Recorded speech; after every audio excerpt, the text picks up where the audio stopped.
Happy Halloween, everyone. I'm filling in for Grace Curley today, and we got the Halloween music going. We do have that. Thank you, Taylor.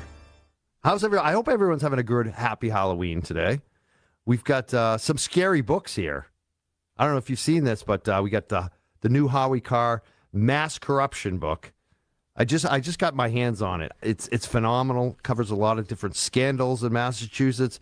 One of them we're going to be talking about is in the city of Methuen, because we got some great guests today. Number one, we're going to have a retired Massachusetts State Police. He's also an auditor. He has a company called the Sturm Group. And he's got a new book called 6 Degrees of Corruption, The Fleecing of a City. It's by L.P. Smith. I call him Larry Smith. Welcome to the Grace Curley Show today, Larry Smith. Thank you for having me today, Mike. Appreciate it, and thrilled to be here on the Curley Show. Yes, we were getting a little excited. That's how even the show got a little off to a shaky start because I wasn't quite ready. I was so caught up in talking to you about the two books today. We have so much to talk about. I mean, I started reading this book. It's very dense. It's about the city of Methuen. I call it like an organized crime ring led by the police chief, Solomon, and it really traces into state government, local government. The first thing that just jumped out at me about this book is the number of reporters, journalists, that was shut down and run out of the city of Methuen for just touching on the subject of the corruption that you document in this book. Yeah, and there's 4 of them that are mentioned in the book. There's another one that left just and took a different job someplace else. He wouldn't attribute it to the fact that it was specifically Methuen, but he did have a run-in. So, there's a lot of stuff that goes on. I mean, you've had reporters fired. You've had reporters stopped by police officers. You've had reporters, one reporter had gasoline dumped in the back of the car and told to leave the Fountain investigation alone. And, I've talked to these reporters. This isn't just something that I've taken lightly. I mean, when you start writing books about the people that I wrote the book about, these are some of the more influential and powerful people in the state. They have lawyers on retainer. That's why there's 526 public records in that book, because everything's based on fact. That's why we put 111 QR codes throughout the text so that readers can actually go scan the QR code and see the source documents that we're writing about throughout the book so they can make up their decision based off the evidence that's in the book. Don't listen to us. Make your own decision. We provide all the evidence. You don't have to go look for it. It's all there. Yeah, the gasoline poured in the car with that person, then told them to move on from the investigation. There's a lot of one of the reporters was Lawrence Eagle Tribune. Some of them were independent. Just to read about that, to realize that this is what's going on in Massachusetts a lot. It's not just the city of Methuen, but this one is all about what happened in Methuen. And tell people how you got started here, because you got hired to do a report about some funky stuff going on in the city of Methuen. Tell us how this started, and then tell us all about the book. October 21, the acting chief, Randy Hagar from the Methuen Police Department, showed up in my office, and he was interested in retaining the services of my company to investigate a potential forged police accreditation certification document that was supposedly issued from the municipal police, from the Criminal Justice Training Council, which is now the Municipal Police Training Council and has been the Municipal Police Training Council for in excess of 25 years, I believe. So it all started with that, and from there, I took the document. We realized what the document was. I knew that we were going to have to go to the MPTC to get some of the records. And historically, when you go in law enforcement, before you cross over into somebody else's territory, it's you give them a courtesy call. Not if you think they're actively involved. I had no reason to believe the executive director of the Municipal Police Training Committee would be involved. So we gave him a courtesy call to let him know what was going on. And during that phone call, I came away with the fact that he wasn't being forthright and honest And I actually called the chief afterwards and told him that we wouldn't be making any more courtesy notifications to the MPTC because the executive director was involved or Wow. potentially was involved, knew more than he was willing to talk about, and quite possibly criminally negligent. And so this MPTC, for people out there that aren't aware, is part of the state. This is a state organization. It's a state agency that trains police officers and certifies them. And you found out that they were in on this with the mayor of Methuen, not the mayor, the police commissioner of Methuen, and this police officer who was also a select board member. Is that correct? He was the select board chair when the contracts were passed from Methuen, and he was in whether he was the chair at the time that when he got hired, I'm not sure, but shortly around there, the chairs stay for 1 year, and then Sean got the job without going to the academy. Basically, you want the job? Here's a gun, here's a badge, go to work. Without the training that's required, without the certification. Oh, absolutely. He's never been to an academy. He didn't complete the academy. The forged record ended up, the Criminal Justice Training Council forged record, which is, the organization's been defunct for 28 plus years. How do you get a forged Criminal Justice Training Council record into the MPTC's secure training room down in record room down in Randolph? Yes, and MPTC has also had some scandals recently about their training methods. You're probably not surprised at that. What's surprising is that how much corruption you uncovered, and it went nowhere. You put out a paper, they covered it up as much as possible. We're going to get into a lot of the details on this in the first hour, but what has been the response from the DA's office, from the governor, from higher ups in the state? Because I know you're sending them this information. What's been the response? Crickets. Crickets. We've tried several times. This investigation, I mean, there's two individuals that are currently indicted, and they have a trial date, a schedule hearing on the 12th of November. I believe that's going to be the day they schedule the trial, the upcoming trial. So the book beat the trial. That's how long they've been indicted. They've been indicted for over 2 years. This is common practice. I mean, you'll see the civil service. Yeah, you'll see in the civil service, it took over 2 years for a civil service hearing to be resolved. 400 and something days after the report was finally finished, or after the hearings were finished, is when the report was issued. 420 something days. How do you do that? Now, who are the two people indicted, and where are they going to be tried? That would be former Chief Joe Solomon. And I believe he's indicted on 16 or 17 counts of fraud, and that's going to be out of Salem Superior Court.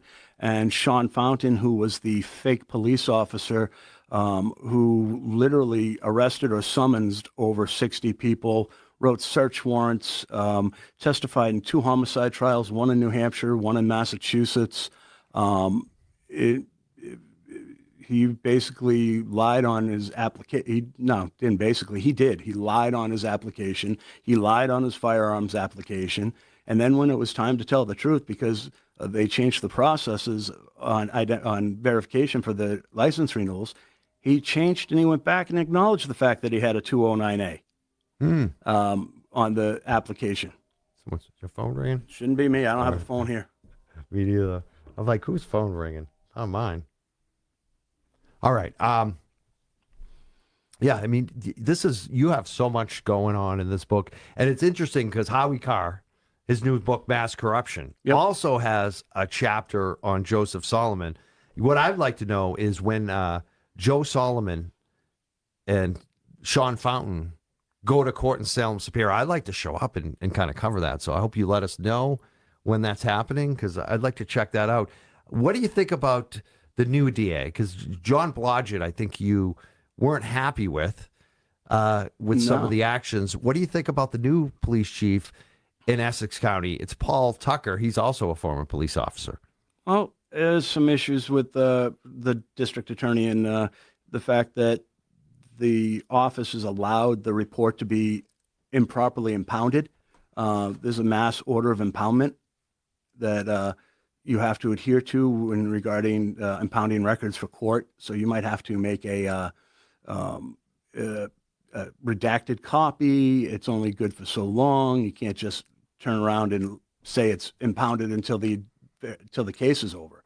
Well, I was able to get the report back last November when the left hand didn't know what the right hand was doing, and they forgot to notify from Salem Superior that the report had been unimpounded, or not unimpounded, but they forgot to let them know that the report had been, the impoundment order had been renewed, rather.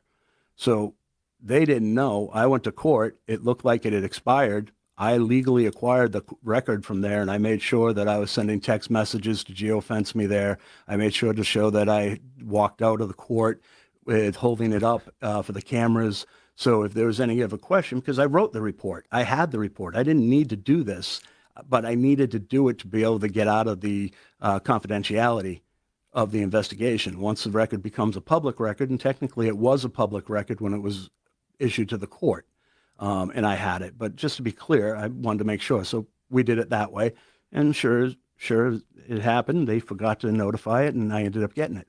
I went back a week later because I wanted to make sure the girl at this court didn't get in trouble for giving it to me. They re-impounded the report, and it was for the duration of the case. It's a public record at that point. Why would you re-impound it? Yeah, I wonder why DA Paul Tucker would impound a public record that was paid for by the city of Methuen, right? Yes. I mean, that just wild. This is just goes to show you what's going on with these DA offices. We are going to come back and we're going to get all into, Chief Solomon, who's up on charges, who's looking at, you said he was indicted? Both of them been indicted for over 2 years. Yeah. So we're going to come back in a few minutes and we're going to talk much more about the indictments and some things that were found in his locker, not the police evidence room, his locker. We're going to talk much more about that. This is Mike Crawford. This is the Grace Curley Show. And if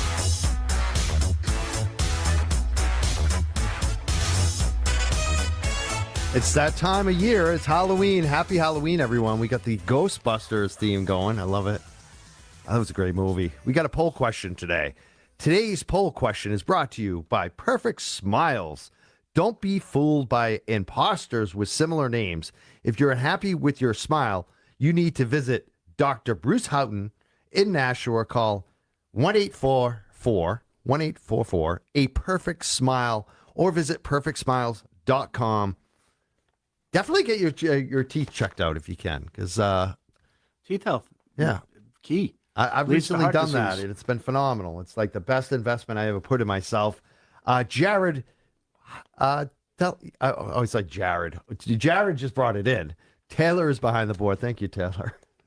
today's poll question, no problem, Bob. Be honest. Be honest. Do you keep the good Halloween candy for yourself? Yes or no? I keep it all for myself. I'm wondering what other people do. I leave a bowl on the porch and turn the lights out. 65% say yes, they do filter the candy. Thank you so much, Taylor. Oh my God.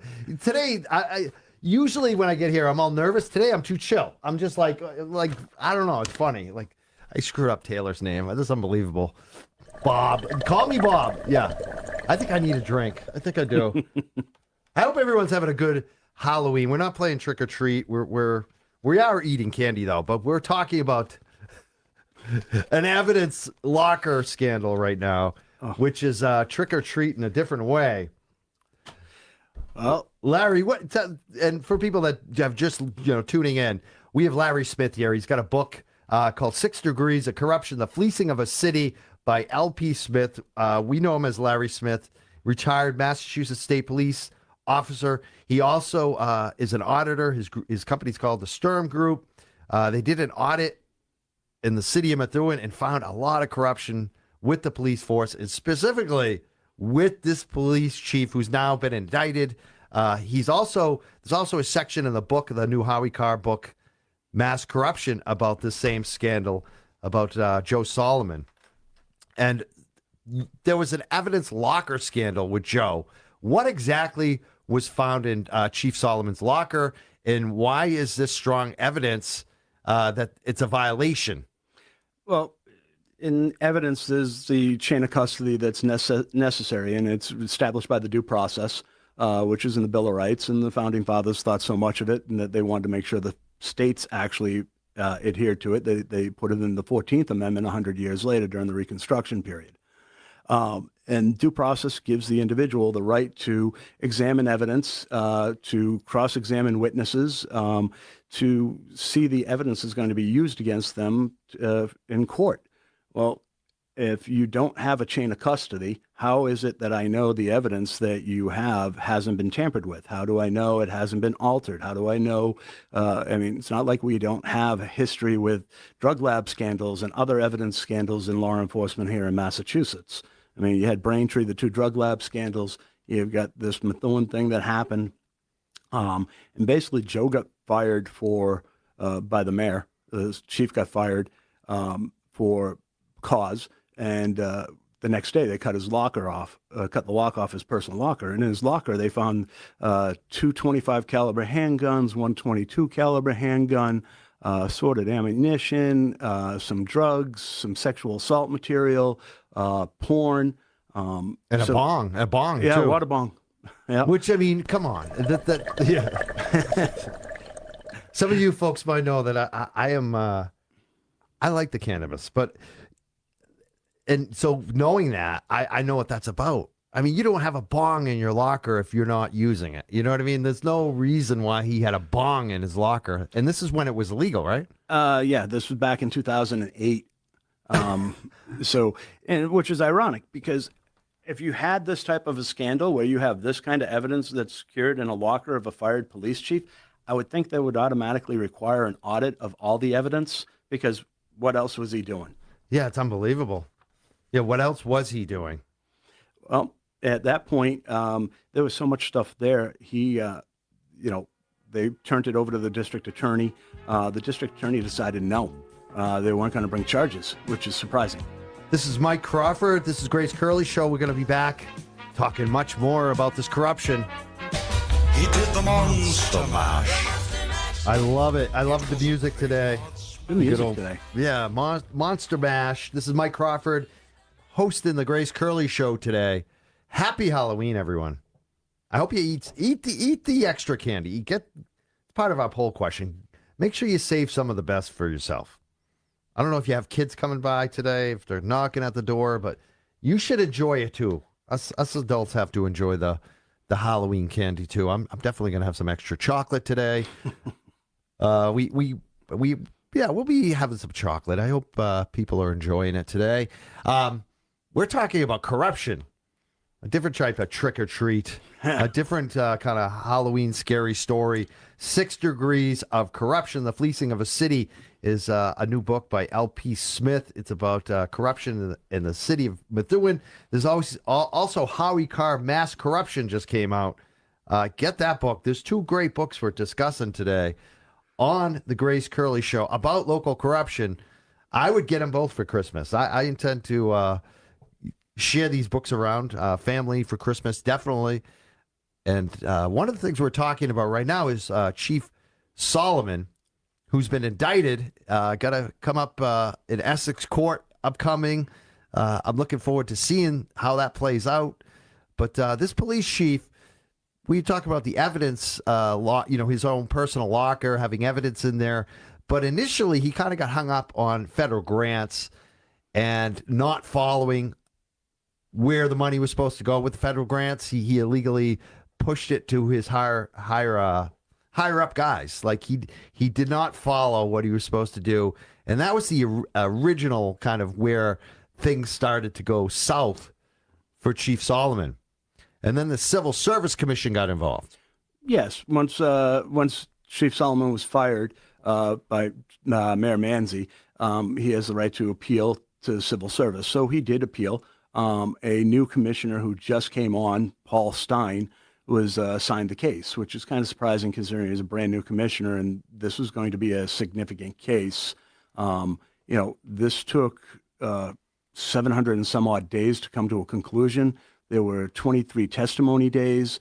There were 26 witnesses, 25 are listed in the report. And at the end of it, Commissioner Stein ended up changing the termination to a 1-year suspension and then put him back to work. The problem is there were other things that were going on. If you read the Stein decision, it's 125 pages. All of Stein's other reports are about 25 pages or under. So factor in this complexity of the investigation, 125 pages, it's still a lot. And when you read that report, it's not written in any format like any of the other 77 decisions that were written in 2010. So you have one standalone, one outlier, and that was the Solomon case. And it was I felt dirty after I got done reading it. It was blatant, it was bias, it was opinionated, and there were no individuals that were, they didn't list them as respondent and appellant.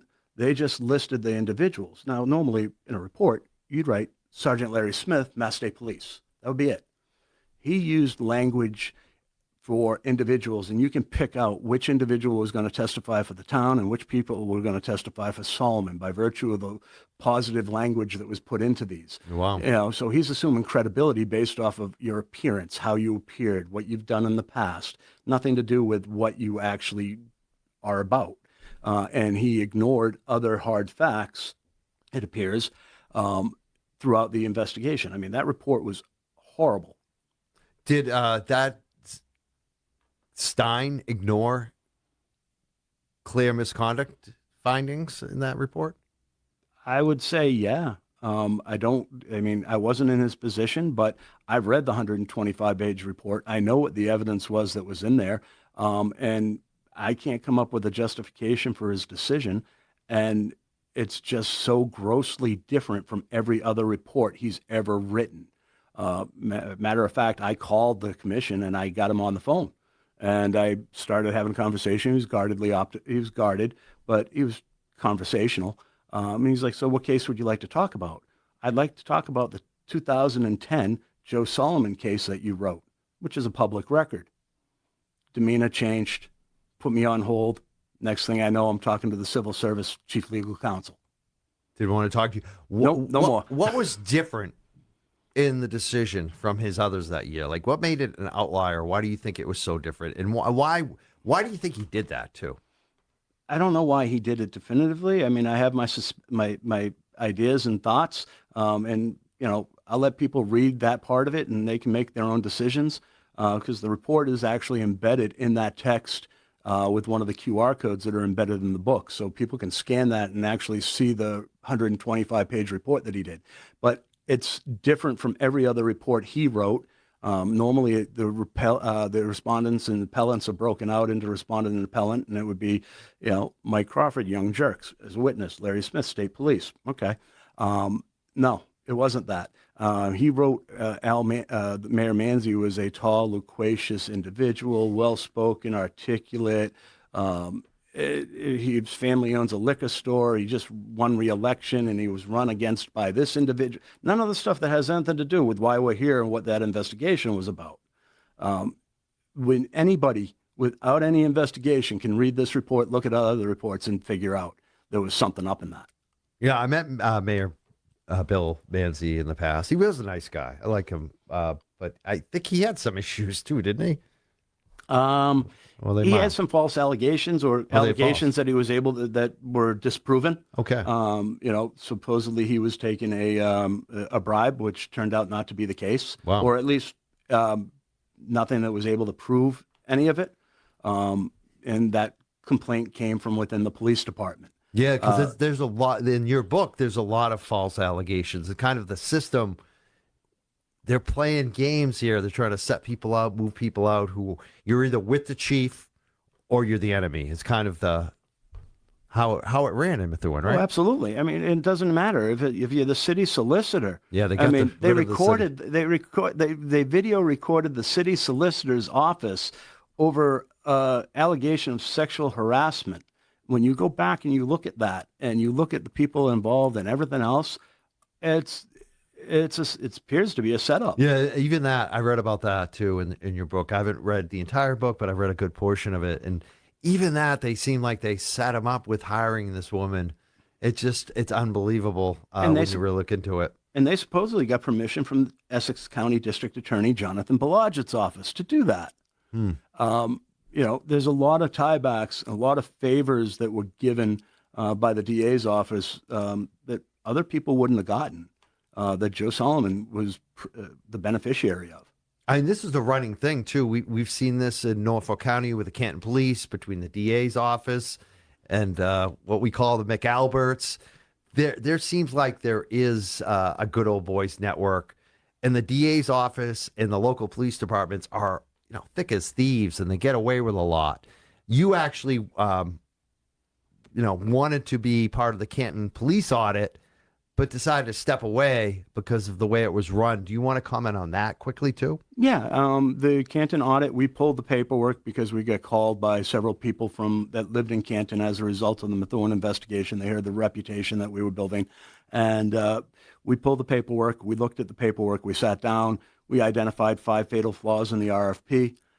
We decided we were going to withdraw. We told the city of Canton what those 5 fatal flaws were. We also told them how they could fix them, and if they failed to fix them, what would happen. Well, come April 1st, I started getting phone calls from people saying, have you seen the report? I said, no, I haven't. They're like, you need to go see it. I ended up writing a white paper on it, and the findings were exactly what we thought. They ended up using the wrong accreditation standards throughout the entire operational audit. So instead of using Mass Police Accreditation Commission standards, they used CALIA standards. But Canton had been certified by MPAC for 10 years at that point. So why would you use the wrong standards throughout the entire evaluation? Playing games, and exactly what you predicted did happen. And I wish they had hired you. But I think the Canton Select Board didn't want somebody like you really digging in like you did in Methuen, because you found, you were supposed to dig into one thing and you found all of this other corruption, which just kept going on and on and on. There's a lot in this book. The bigger picture, how did these 2 failures by DA Blodgett and Stein, the investigator for the Civil Service Commission, how did it lead to decades of retaliation, forged records, and inflated contracts in the city of Methuen? I personally don't believe had John Blodgett brought charges against Solomon for the evidence issues that were, because make no bones about it, if that was my locker, there would have been charges. Okay, so just because you're the chief doesn't mean you have a different set of standards. You have to adhere to the same standards I do when it comes to police evidence and accountability. So I don't think, so there's that aspect. What was the, sorry, the question slipped my mind.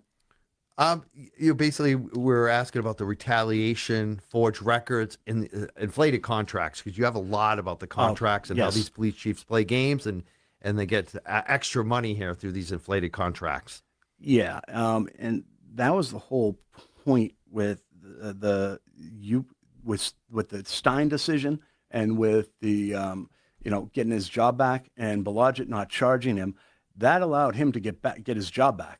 And over the next 10 years, the retaliation, I mean, it was insane. I mean, he ended up, in that 10 years, he ended up arresting a mom with nonverbal autistic children. And they tried to charge her 2 different times, despite the fact that the Civil Service, the Department of Children and Family said, no, there's nothing here. The whole concept of why they stopped this car and how they stopped this car is questionable at that. The contracts, the illegal contracts, they swapped a page out in the contract, and they even lined up the ends of the lines to make sure that it would be harder for somebody to realize that they changed the report, supposedly. So now you've got captains making close to $500,000. Wow. That's insane. There's a name that comes up that I know from my days of high school wrestling and as a wrestler and as a coach later, Al Donovan. He's kind of a legendary wrestling coach out of Tewksbury, but he's also he was a police officer. And he made some money off of this too. right? Yes, he did. How did that work? Like, because it seems like they all cover for each other with this contracting and these private businesses on the side. He was involved in this too, right? Oh, absolutely. There's definitely a connection between him and a couple other individuals.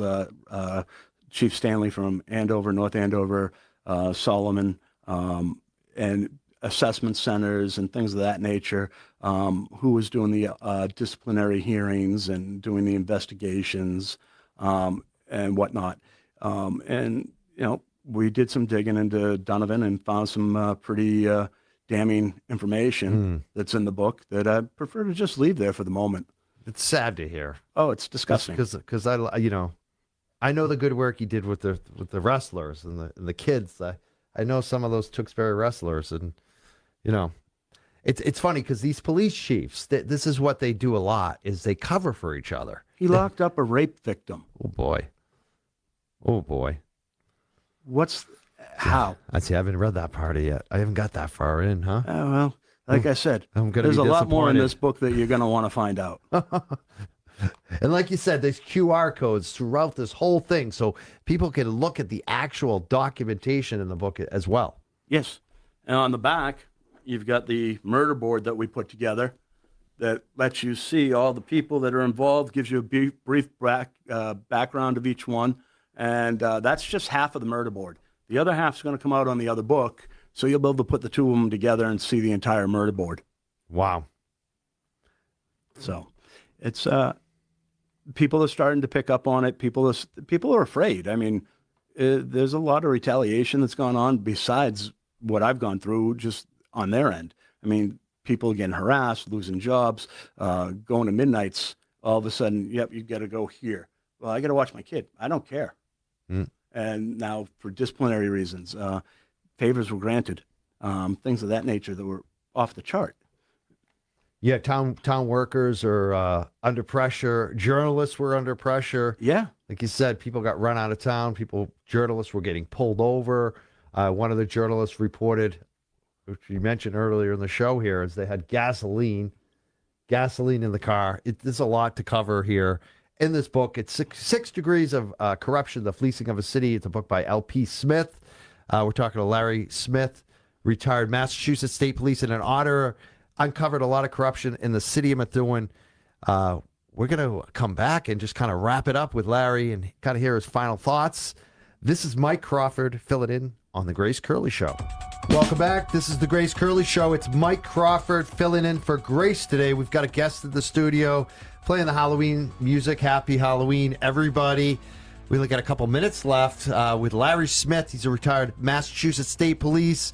He's written a book called 6 Degrees of Corruption, the Fleecing of a City. It's an expose on the city of Methuen, the police department, which was run like an organized crime ring, basically. And there's a lot of that in Massachusetts.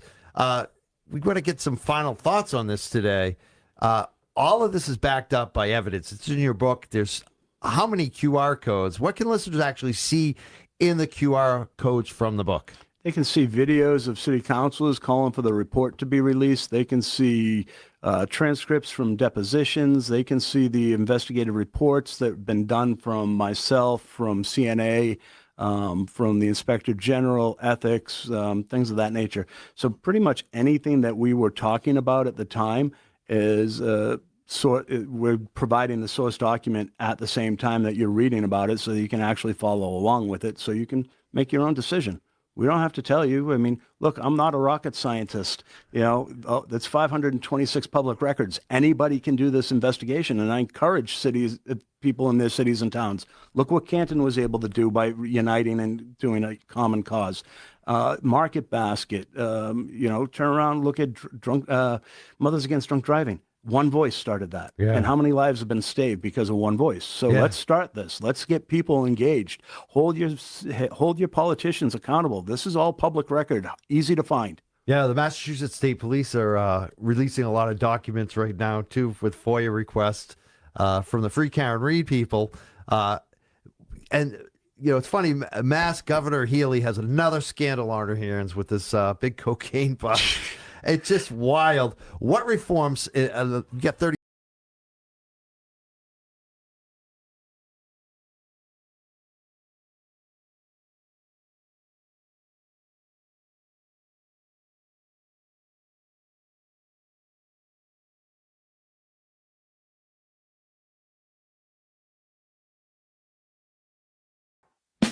Follow Grace on X at G_Curley.